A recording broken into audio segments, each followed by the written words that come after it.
4, 3, 2, 1. 시사 안드로메다. 시사 안드로메다.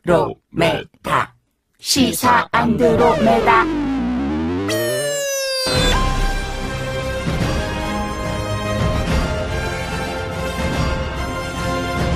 주파수 94.5MHz YTN 라디오 공식 팟캐스트 시사 안드로메다 18번째 방송 시작하겠습니다. 안녕하십니까. 저는 진행 맡은 이동영 작가고요. 박지훈 변호사, 홍상희 기자도 나와주셨습니다. 네, 안녕하십니까. 안녕하세요. 네, 어제 표창원 의원 방송이 상당히 반응이 좋았어요. 당연히 좋았죠. 네. 그런데 인기가 좋네요. 네? 인기가 좋아요. 네네. 표창원 의원 인기 좋죠. 네. 근데 오늘 스페셜 게스트 초대한 분도 굉장히 반응이 좋으리라. 인물이 표창원 의원 이상입니다. 제가 봤을 때는. 그렇죠. 네. 네. 그 집권 여당에서 인물로는 1, 2등을 다툰다. 넘버 1, 2 정도? 이런 네. 얘기가 있습니다. 당에서 맡고 있는 역할은 원내 대변인입니다. 네. 또 말하는 걸 좋아하는 분이에요. 그래서 오늘 많은 이야기를 털어줄 것 같은데 오늘은 안철수 저격수로 좀 모셨습니다. 불만이 좀 많을 것 같아가지고 네. 방송 나고 나면 우원식 원내대표에게 전화 오지 않을까 이런 걱정도 되기도 한데 20대 국회 결정권은 국민의당이 가졌다. 한 발 더 나갔죠? 그 다음에? 그런데 이 발언 이후 한 발 더 나갔습니다. 청와대의 도를 넘는 국회 공격에 대해 대통령께서 사과하십시오! 안 비슷한 것 같아요. 전혀 안 비슷해. 점점 안 나 진짜 비슷해져요. 따라하고 싶진 않아요. 네, 점점 안 비슷해요. 그래요. 그래서 오늘 이분을 모시고 김민수 부결 사태는 왜 발생한 건지, 안철수 대표는 민주당이 왜 이러는 건지, 더불어민주당과 국민의당은 앞으로 어떻게 할 건지 이런 여러 것들을 한번 물어보도록 하겠습니다. 시사 안드로메다가 선정한 이번 주 최고의 안드로메다인 바로 이분입니다. 주간 안드로메다. 본부는 응답하라. 응답하라. 본부는 응답하라. 응답하라. 더불어민주당 원내대변인 강훈식 의원 나오셨습니다. 와, 반갑습니다. 배우 같아요. 아유, 전 라디오라서 다행이라고 생각합니다. 아무도 확인할 수 없기 때문에. 그래요? 예. 네, 감사합니다. 경선 때는 안희정 지사의 대변인 하셨죠? 네, 그렇습니다. 네. 그리고 경선 끝나고는 문재인 후보의 대변인. 네, 맞습니다. 지금은 원내대변인. 네네. 대변인이 어떻게 체질이 맞습니까? 아니요, 너무 힘듭니다. 처음에는 체질에 맞는 건 없고, 사실은 대변인을 하면 초선 의원들이 처음엔 좋아합니다. 방송에도 많이 나오고. 그렇죠. 얼굴 알 수 있고. 사람들이 좀 알아봐주는 것 같기도 하고, 사실은 알아보지는 못하세요. 근데 알아봐주는 것 같다고 생각도 들고, 그래서 처음엔 좀 좋은데, 하면 할수록 이게 굉장히 힘든 일이다. 특히 원내대변인하고 나니까, 우리 국회에 출입하는 기자가 1,000명 정도 됩니다. 네. 그 중에 이제 여당 출입이 400명인데요.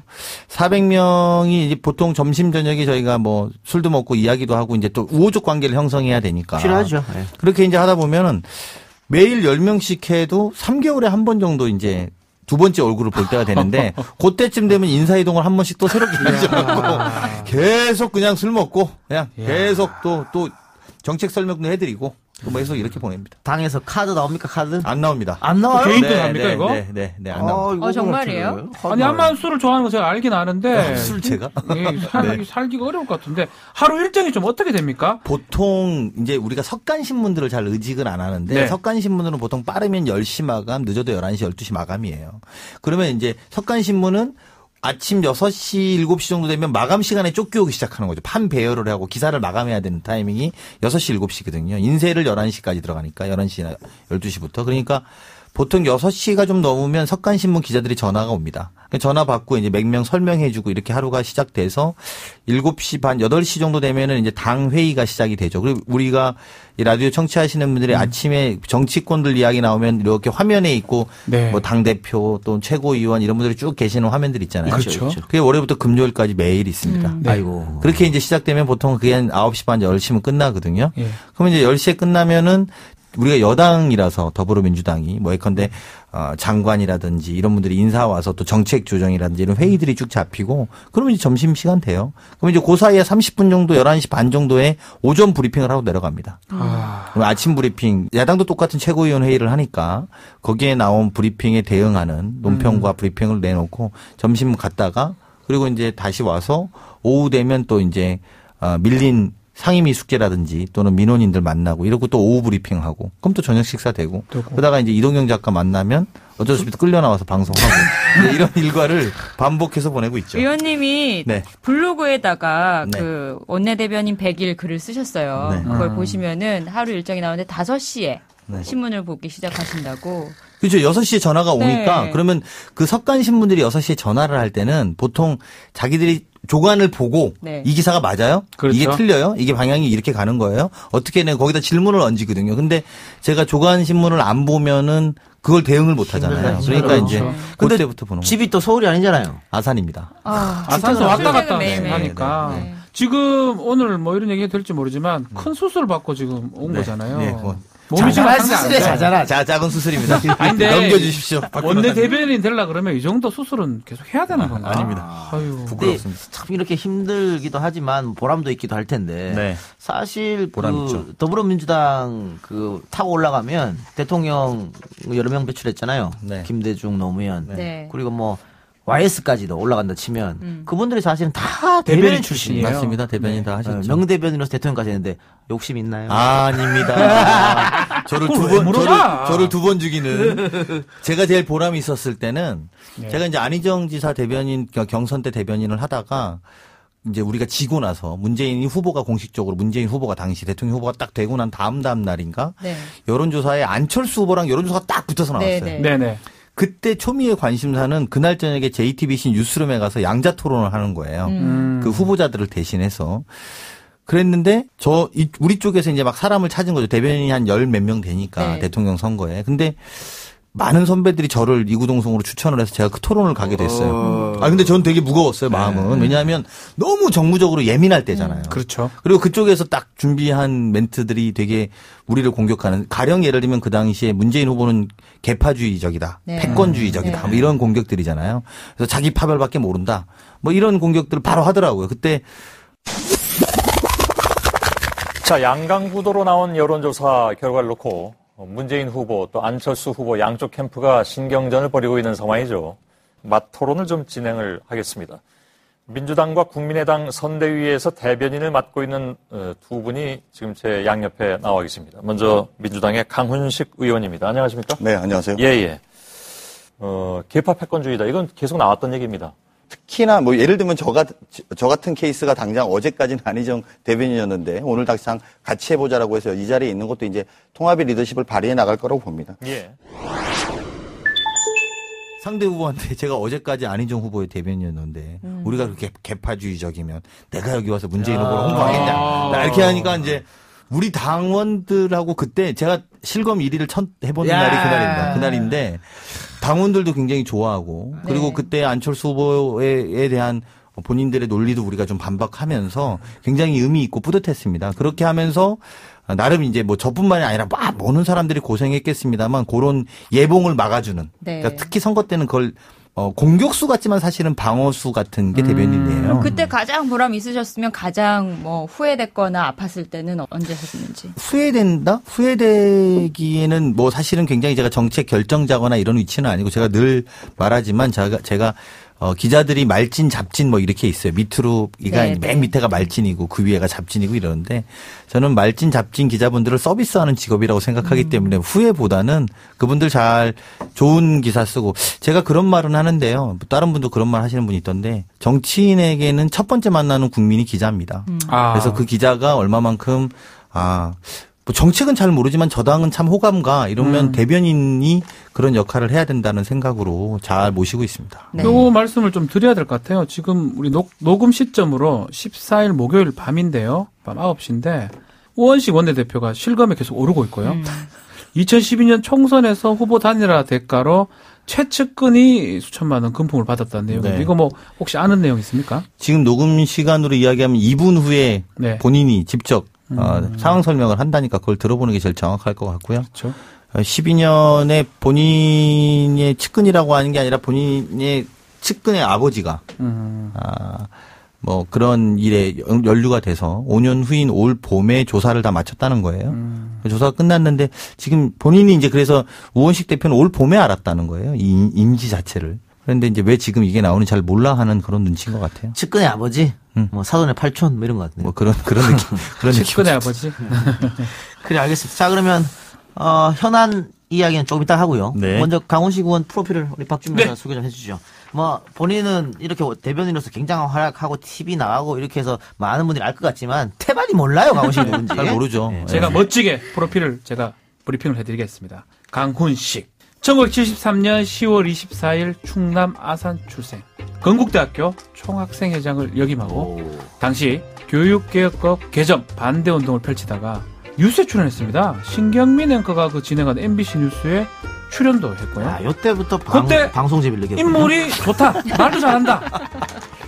방송을 해야 되지 않을까? 막 이런 얘기를 했다고 하고요. 대학교 졸업 후에 시민단체하고 연계해서 부패정치 척결을 위한 낙선운동을 벌이고 요 2000년 총선에 있었는데 이게 상당히 센세이션을 불러키는 그런 시민운동이었어요. 아주 중요한 어떤 기점의 시민운동이었죠. 2001년 신훈 패션이라는 의류회사를 창업했습니다. 그래요? 저도 처음 알았어요. 오. 네. 조사 많이 하셨네. 네, 2004년 손학규 지사 혁신분과 보좌 또 정무특보를 지내고 대학 교수를 좀 했었는데요. 100분 토론도 참석했었고요. 여러 방송 패널로 사실 인물 하나로 이제 밀어붙였던. 말씀도 잘하시잖아요. 저도 같이 이제 방송을 했지만 오늘 방송 사실 재밌어지겠는데. 죄송하지만 그 인조도를 기반으로 삼아 계속 떨어지다가 20대 국회 충남 아산을에서 첫 국회의원이자 충청권 최연소 국회의원으로 당선됐습니다. 19대 대통령 선거 경선 과정에서 안희정 후보 대변인 또 문재인 후보 대변인을 지냈고 지금 집권 여당의 첫 원내 대변인을 맡고 있습니다. 신혼 패션은 뭡니까? 그러니까요. 이거 궁금해요. 블로그가 심상치 않아요. 네, 공색. 보세요. 강훈식의 레드카펫, 강훈식의 스포트라이트, 이 패션을 보십시오. 슈트필이 장난이 아니에요. 진짜 네, 멋있다. 그게 아니라 이제 네. 보좌진들이 레드카펫이 이제 민원인들을 레드카펫으로 모시겠다. 네. 그래서 이제 우리가 주인이 아니라 여러분들이 주인입니다. 그래서 언제든지 이렇게 오시면 레드카펫에서 민원을 말할 수 있게 네. 하겠다. 이래서 민원인의 날을 준비하고 있는 그 내용이고요. 사실 이제 이렇게 말하니까 되게 막 그럴듯해 보이지만 저는 그냥 충남 아산에서 2번 떨어지고 3번째 만에 8년 만에 됐고요. 그 과정 속에서 먹고 살려고 옷도 좀 팔아보고 또 그 경기도지사 보좌관을 하라고 그래서 보좌관도 좀 하고 또 당에서 이러저런 역할을 하다가 미국에 연수를 잠깐 갔다 왔어요. 갔다 와서 이제 그게 계기가 돼서 방송 뭐 이런 데 좀 나가서 하다가 이제 3번째 출마할 땐 방송 때문에 인지도가 높아졌던 지점들은 있죠. 근데 이제 사실은 그것보다는 2번 떨어지고 나면 인지도가 확 높아집니다. 동네에서. 한 8년 갔다 고생하면 그 우스갯소리로 그런 말을 많이 하는데요. 그 삼선 의원들이 원래 우리가 김장철 되면 김치를 담거든요. 네. 국회의원들이 동네 다니면서 김치 담아드립니다.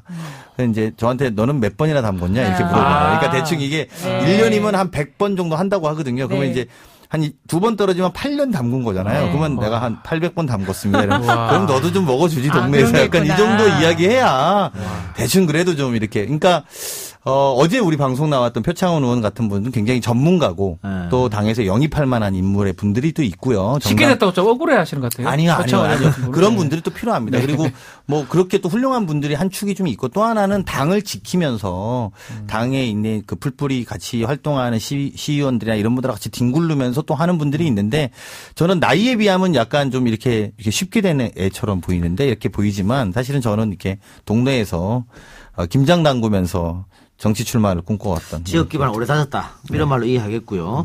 방송을 오래 하셨으니까 방송에 대한 두려움이나 이런 거는 없죠? 긴장감 이런 거. 네, 뭐 그냥 여러분들이 더 긴장되죠. 자기가 보면 이렇게 같이 앉으면 긴장이 되지. 방송 자체가 무섭다는 것보다도 이게 어떤 반응을 일으킬까가 무서운 것이죠. 네, 이게 어떻게 잘 전달돼야 되는데 왜 이게 잘못 전달될까봐 두려운 것이죠. 자, 그럼 본격적으로 한번 얘기를 네. 해보겠습니다. 김인수 헌재 소장 부결되고 나서 어쨌든 원내 대변인으로서 논평을 해야 되잖아요. 네. 상당히 머리가 복잡했을 것 같아요. 그렇죠. 네, 제가 그날 굉장히 격한 논평을 예. 한 것 같아요. 강하게. 굉장히 강하게. 윤영찬 수석도 강하게 했었죠 그때. 그게 이제 과정부터 좀 설명을 네. 해드려야지. 이게 내가 지금 논평을 찾아보려다가 과정을 좀 설명해 드리면 과정이 대충 이런 거예요. 6월 달에 인사청문회 끝나고요. 7월 말에 상정 시도를 한번 했습니다. 여당이. 그랬더니 임시국회를 해서 8월 임시국회 때 하자. 지금은 아니다. 그래서 한번 딜레이를 시킵니다. 8월 15일 날 원내대표와 국회의장이 직권상정에 합의했습니다.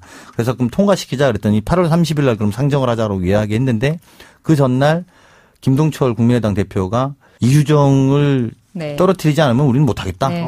이렇게 이야기를 하죠. 그럼 전날 입장을 바꾸니까 상정해서 또 그러면 안 된다 그랬는데 공교롭게 이유정 후보자가 본인의 마음에 어떤 변화를 일으켜서 그 다음날 사직서를 냅니다. 물러나셨죠. 그래서 바로 가서 다시금 하자 상정을. 그래서 3일 후에 하자고 합니다. 그래서 3일 후에 국민의당하고 하자.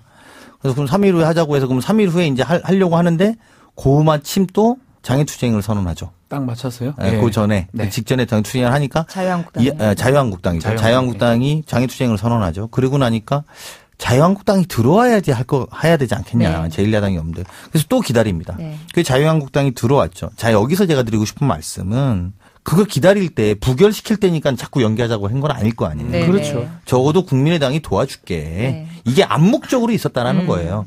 그래서 심지어 그날 점심에 김동철 의원이 우원식 대표한테 점심 때 전화해서 20표는 되니까 네. 크게 걱정하지 마라 이런 이야기까지 했다고 이제 언론에 다 나온 네, 상태였어요. 그런데 실제로 투표를 해보니 146대 146에 부결이 된 겁니다. 네. 145대 145로. 그러니까 저희로서는 굉장히 당혹스럽고 어떤 의미로 보면 이렇게 한 3번, 4번 연기하지 않고 처음부터 우리는 반대다. 뭐 이렇게 하면 되는데. 근데 또 우리들의 반란표가 있다. 민주당의 반란표가 있다. 이렇게 또 말씀을 하셨어요. 그것도 또 100번 잡아줄 수 있어요.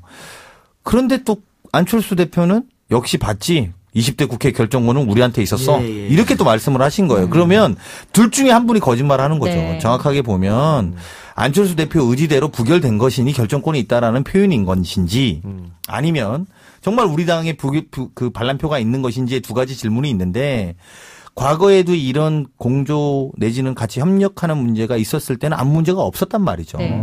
뭐 예를 들면 이낙연 총리라든지 뭐 그 과정에 있었던 김상조 위원장이 이렇게 그렇죠. 표결이 붙었던 이러이러한 상황들에 대해서 국민의당하고 이야기하면 됐단 말입니다. 근데 이번은 유독 되지 않았어요. 그리고 결정권은 본인한테 있다고 말하는 안철수 대표가 있었다라는 것이죠.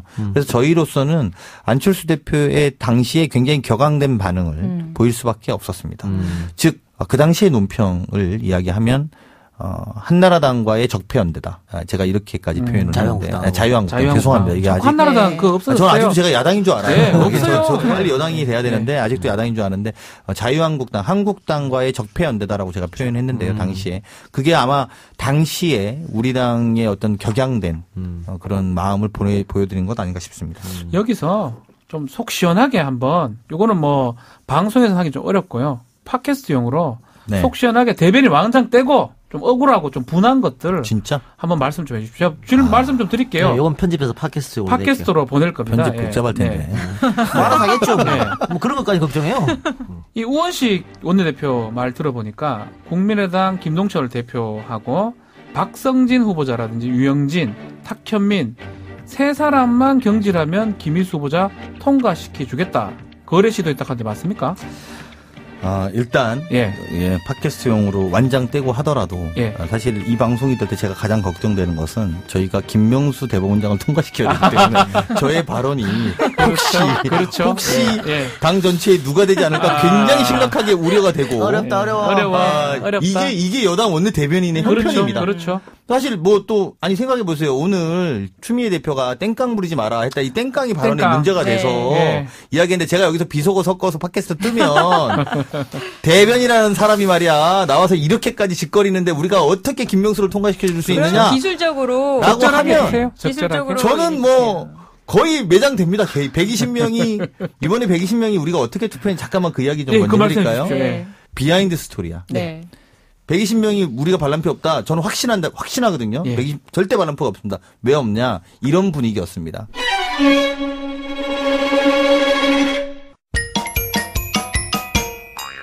여기서 부터는 팟캐스트로 확인하세요. 네. 자, 완장 떼고 하는 코너 끝났습니다. 이제 다시 라디오로 돌아갑시다. 완장 다시 달아야 됩니다, 이제는. 네. 자, 다시 달고 네. 그 안철수 대표가 13일 날 전북을 방문했는데 전북 그 쪽에서 많이 반대를 한 것 같아요. 그렇게 해놓고 어디다 네. 여기를 오냐 뭐 이렇게 반대했는데 그게 신경 쓰여서 그런지 안철수 대표가 부결될지 몰랐다. 전혀 의도한 게 아니었다. 또 이렇게 얘기를 했어요. 이것도 이게 20대 국회 결정권은 국민의당이 가졌다 그러면서 한방 웃음 지었던 게 얼마 전인데 그러니까 하루아침에 말을 바꿔버려요. 여기 어떻게 생각하세요? 이게 사실은 오히려 청취자분들이 아셨으면 좋겠어요. 딱 이틀 사이로 이틀 전에는 결정권은 내가 있습니다. 네. 이틀 후에는 부결될지 몰랐어요. 몰랐다. 정말 대통령이 안 돼서 다행스럽습니다. 이거 끝났다니까요.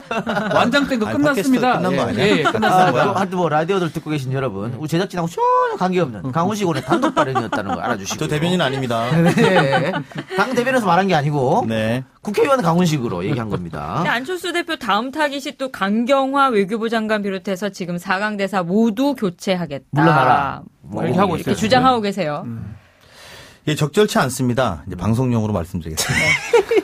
외교의 문제는 그리고 대사의 문제는 러시아 전권 특명 대사라는 이름이 네. 풀네임입니다. 네. 그러면 전권 특명 대사라는 건 대통령의 전 권한을 대사가 대신해서 쓰십시오라고 하는 거죠. 네, 그렇죠. 근데 그런 권한을 내가 바꾸겠다라고 하는 것 자체가 어불성설입니다. 그래서 그 외교관, 특히 대사들은 대통령의 권한을 그대로 갖고 있는 것이기 때문에 청문회도 안 하는 것이죠. 네. 자, 강경화 외무부 장관 어떻습니까?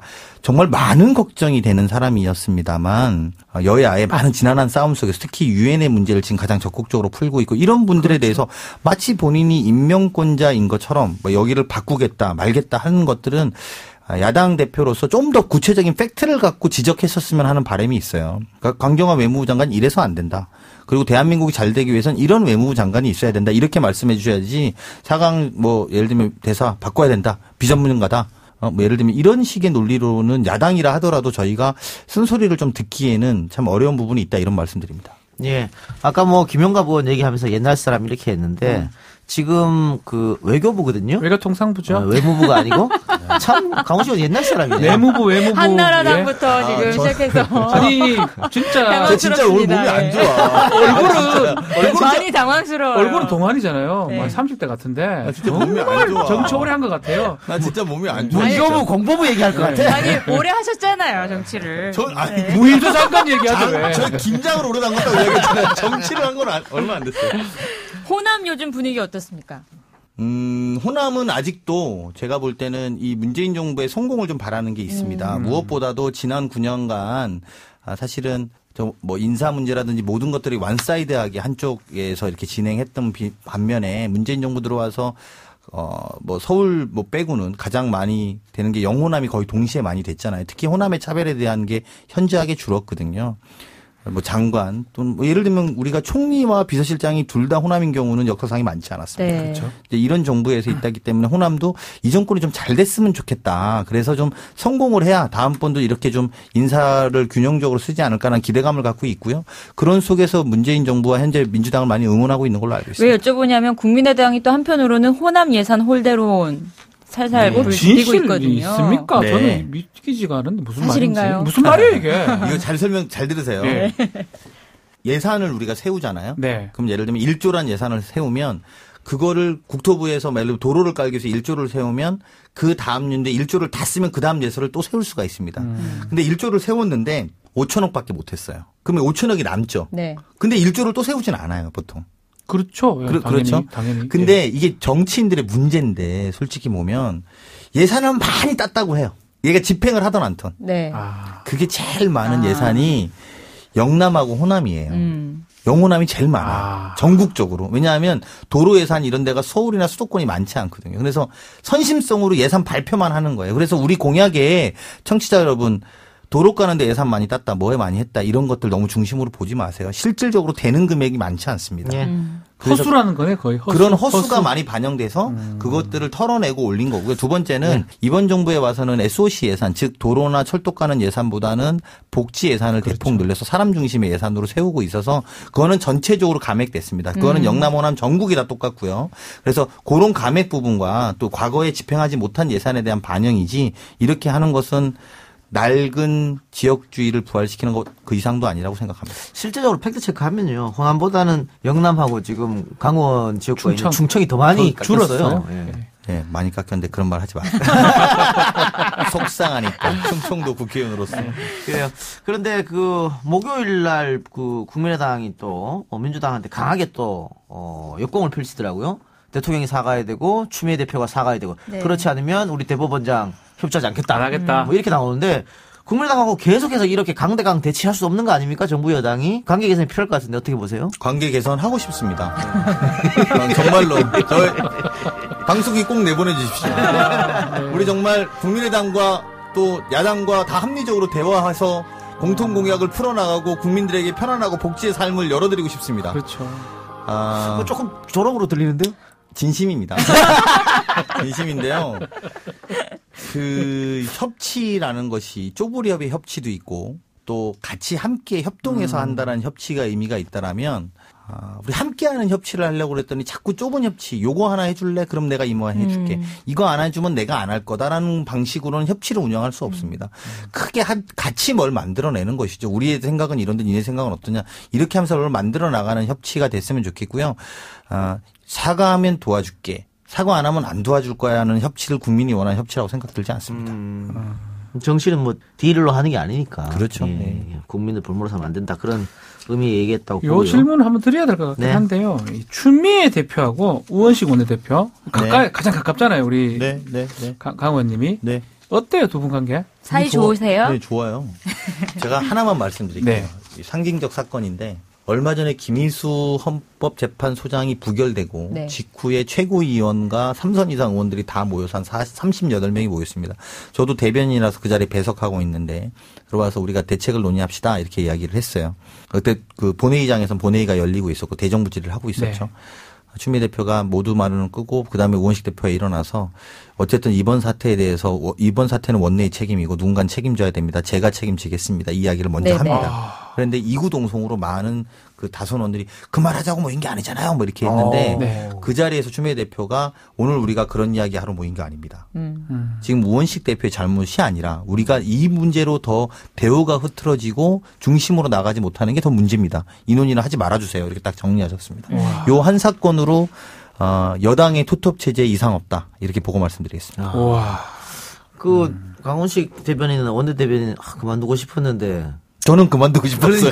저는 정말로 몸이 너무 안 좋아요. 그래서 우원식 원내 대변인 그만둔다 할 때 아싸 나도 그만둬야지 이랬다가 그만둡시다. 막 이렇게 했던 사람 중에 하나였어.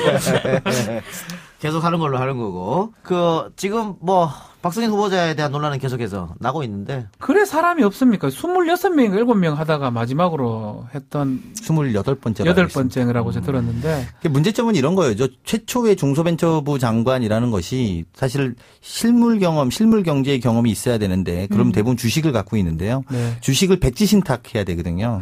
그게 장관의 기본 조건입니다. 그러다 보니까 그게 이제 어렵네요, 사실. 그게 좀 어려워서 많은 분들이 못 한다고 하고 누가 추천했는지 물어봐도 됩니까? 두 번째는 사실 인사청문 제도의 문제도 있죠. 네네. 누가 추천했는지 대답을 하면은 바로 특종입니다만 안 하시겠죠? 예. 네. 아마 이 방송 나갈 때쯤 정리하지 않았을까? 네. 제가 해놓은 거 많이 좀 날려주세요. 그 방송 나가서 예를 들면 그때 뭐 대선 때는 한참 정말 핫했으니까 네. 누구나 다 TV를 지켜볼 때고 그러나서 방송하고 막 하면 혹시 그 아내분이 모니터 해주고 충고도 해주고 조언도 해주고 합니까? 방송 선배잖아요. 네, 해주시죠. 한참 선배지. 네. 저보고 당신은 너무 말을 편하게 해 방송 나가면 그게 문제야 이렇게 말씀하시죠. 그럼 어떻게 하라는 안 편하게? 그러니까 이제 와이프는 앵커니까 네. 이제 기자를 오래 했고 앵커니까 이제 뭐 표현도 되게 정확해야 되고 이렇게 딱 그 갖춰진 환경에서 말하기를 딱 바라니까 그런 지적을 많이 하죠. 그래서 당신 너무 편하게 해. 좀 이렇게 그러니까 사투리도 되게 잘 쓰거든요. 와이프랑 그 가족들이랑 이야기하면. 모든 서울말이 빨리 죄송합니다. 서울말을 많이 쓰고 있는데 아니야, 근데 뭐 한 번씩 나와요, 막. 네? 저도 모르게. 이게 사실은 충청도 말로 하면 토론이 잘 안 돼요. 네, 느리니까. 느려서 그런 게 아니라 충청도는 말을 못하게 하지. 그러니까 예를 들면 국민의당 안철수 후보 싸울 거라고 보시는데 어떻게 대응하실 건가요? 그러면 앵간히 하시겠죠.